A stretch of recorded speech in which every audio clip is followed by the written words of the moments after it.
Et Culture Média se poursuit. Philippe Vandel avec votre invité.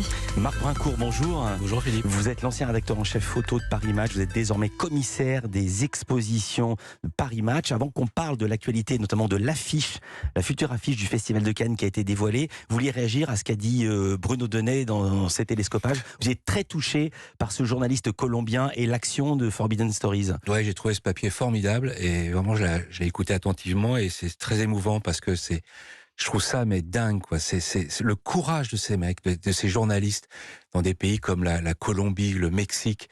À l'époque, c'était l'Italie avec la mafia qui vont sur le terrain et qui enquêtent sur de tels sujets, sachant qu'ils risquent leur peau à chaque seconde et ils vont au bout de leur truc et finalement souvent, ça se termine très mal, mais je trouve ça, c'est un hommage que je veux rendre à ces journalistes qui, vraiment chapeau bas, quoi. Je veux dire que souvent, on met en cause le journalisme et tout, enfin voilà, c'est presse pourrie, presse tout ça, mais quand on voit ce genre de choses, c'est vraiment, on peut que s'incliner devant le courage de ces types qui continuent à faire leur métier dans des ambiances de violence telles que... Voilà. Et vous savez de quoi vous parlez, Marc Brincourt, puisque quand vous étiez rédacteur chef photo de Paris Match, vous en avez envoyé des gars partout dans le monde. Vous aviez parfois peur pour eux, parfois même davantage peur, vous, qu'eux.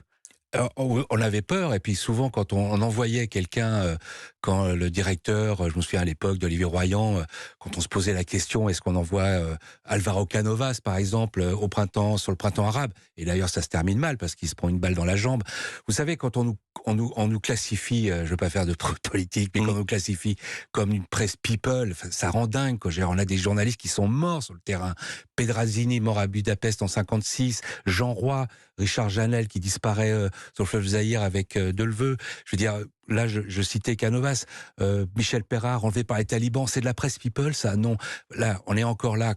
Je veux dire, ces journalistes sont là sur le terrain, vont sur place, risquer leur peau pour informer les gens, et on ne peut leur rendre que hommage. On va parler tout à fait autre chose, c'est de la photographie. Hier soir, le Festival de Cannes a dévoilé l'affiche de la 76e édition. Elle va se tenir en mai, du 16 au 27 mai prochain. Une photo en noir et blanc de Catherine Deneuve, absolument sublime. La photo est Catherine Deneuve sur la plage de Pamplonne, près de Saint-Tropez. On est en 68. Elle est sur le tournage de La Chamade d'Alain Cavalier. J'en ai déjà dit un peu. Est-ce que vous pouvez nous décrire cette photo? Je sais, c'est un exercice difficile. Nous sommes à la radio, mais c'est votre métier que de parler d'images, Marc Brincourt. Il faut faire travailler l'imaginaire pour que les gens la réalisent. Bah écoutez, après, il y a toujours un départ dans ce genre de photo. Le départ, c'est quoi? C'est un photographe, un reporter. Très important, le reporter Beno Graziani, qui était une des légendes de Paris Match, qui était l'ami de toutes les stars, qui était l'ami des grands de ce monde, qui était un type formidable et qui était ami avec Catherine Deneuve. Et surtout très ami avec Françoise d'Orléac, qui a été disparue un an avant Qui était sa sœur. Qui était ce que le nom n'indique pas. Bien sûr, voilà. Évidemment. Vous avez raison, la sœur de Catherine Deneuve, disparue un an avant dans un tragique accident de voiture. Donc, il était très ami. Donc, tout ça, c'est quoi? C'est ce qui se passait à Match à l'époque. C'est-à-dire que les reporters, les photographes étaient amis avec les stars. Il y avait tout. Il n'y avait pas toutes ces barrières qu'il y a maintenant avec les attachés de presse. C'est-à-dire que c'était des copains. Souvent. Et donc, voilà. Ce couple, comme on les appelle, parce que c'est le binôme, arrive sur le tournage de La Chamade et il arrive en terrain d'amitié, en terrain de confiance, de complicité. Ils connaissent Catherine, ils connaissent Michel Piccoli qui tourne avec Catherine Deneuve. Et puis là, évidemment, je vous dis, la confiance s'installe et il y a toute une séance de photos qui est faite, très en couleur, tout en couleur. Ah bon?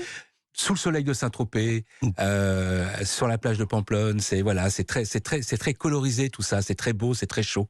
Et puis, à un moment donné, le photographe, comme tout bon photographe, ne s'arrête pas de faire des photos. La séance a été faite, un peu posée, et tout d'un coup, il shoot.